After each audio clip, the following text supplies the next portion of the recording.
Dhumela mahulu nhasi ndadzoka ndaine nyaya ndasangana nayo pari kunzi Sadc ida kusangana naChamisa. So ndasangana nenyaya yemhuri yeZimbabwe paAfrica Beautiful or Rundi. Ndasi tomuziva kuti pane nyaya dzavo dzavanga vabudisa, but munongozviziva mhuri yeZimbabwe kuti vanhu pavangoona kuti ndadzoka nezuro ndakutanga kurova futi vabva vatanga kutonditega zvikanzi iwo nyaya yemetizheni kugarisa usiri pajuti pane nyaya yeyo toda kuti umbotiwekerawo semetsi utiudze kuti zvakamira sei panyaya. So mhuri yeZimbabwe ndasangana nenyaya iyi yakanzi Sadc to meet Chamisa. Handisi kuziva kuti why vari kuti Sadc to meet Chamisa, because these guys vakabvira kudhara vachingorova nyaya Sadc iri kuya. Ndo vanhu vekuti Sadc iri kuya ivava ndo vanhu vacho vaigeza kuti information Sadc iri kuya, but nanhasi haisati taiona munyika. Zvinhu zvingori pazviri, team rese ratongooma maposition aro vari kutongoita zvinhu semaitiro vari kungozviita. So pana vamhuri yeZimbabwe nhasi vakanyora nyaya yavo vakati the regional bloc Sadc is preparing to meet the Zimbabwe main opposition Nelson Chamisa in the next 2 weeks. Our sources within Sadc say masources within Sadc avo atotanga hanzi in 2 weeks ndo pavari kusangana naChamisa. So vaendera mberi vakati the dumping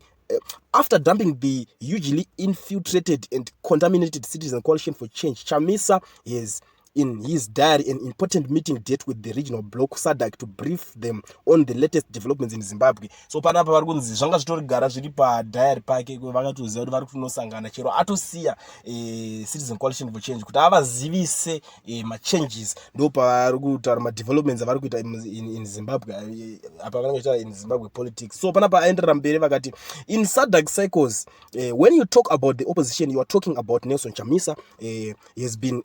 Sadc has been expecting Chamisa with a brief of the latest developments in Zimbabwe. Chamisa will explain to Sadc why he opted to dump the Citizen Coalition for Change and the state of the rule of law in Zimbabwe. Sadc was stunned by the recalls of the opposition MPs from parliament by Esengezo Shabangu, who is not even a member of the CCC. That was a clear breakdown of the rule of law in Zimbabwe, as such can never happen elsewhere in the world. Our sources within Sadc say we do have it on good authority that Nelson Chamisa will be in Gaborone, Botswana in the next 2 weeks for a very important briefing on the latest developments in Zimbabwe. Chamisa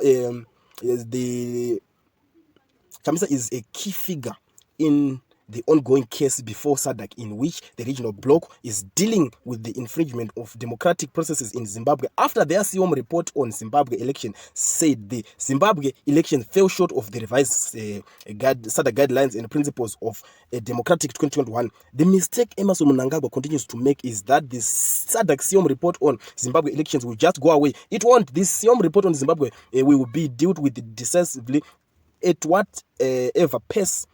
And Nelson Chamisa is key in the process, our political science professor said based in Florida, USA, says. So panapa mhuri yeZimbabwe chiri kuitika ngekuti vari kutaura vachiti zvoni after zvese zvaitika zvokuti Chamisa azobva dididi kuSadc COM report iri kunzi yakatongoiswa yakadaro. So vari kudhila naChamisa as an individual, ndo pamawira achazonoita votaurirana voonesana kuti ndo metse inenge iripo. But mhuri yeZimbabwe handisi kuziva kuti saka panyaya iyi dzekuti CCC Chamisa wakatarisa anga atogara kudhara papa kutotaura kuti tiri kuda fresh elections, as if aitoziva kuti kune mamwe mashiripiti achaitika kumberi uko. Because apa kana zvikanzi Sadc zvechokwadi iri kuongorora nyaya yekuti fresh elections chinchi vanongoti Zimbabwe ngaitangidza maelections, havachazotarise manje kuti ndiani nani kana kuti chichi uyu mukomana anenge akuti ane option kana kuti plan B yekuti anogona kuvhura kana imwe political party yake. Ndo zvimwe zvezvinhu mhuri yeZimbabwe zvatiri kuona panapa. But vakomana ava nyaya yekuti Sadc iri kuya aiwa zvinenge zvakazongoperera mukutaura nokuti haina kutombouya ende vanhu vanga vachiri vakangoitarisira. But iko zvino vanhu vakuziva chokwadi chiya chapa chena kuti hakuna kana rubatsiro rusvinu rungangobva ikoko. Ndo nyaya mhuri yeZimbabwe ndakuwekerai nhasi panyaya version sanyaya metizheni munozviziva ndinodzifambira nyaya idzi ndichingouya nenyaya dzine mukosho mukuru, nyaya dzakakosha.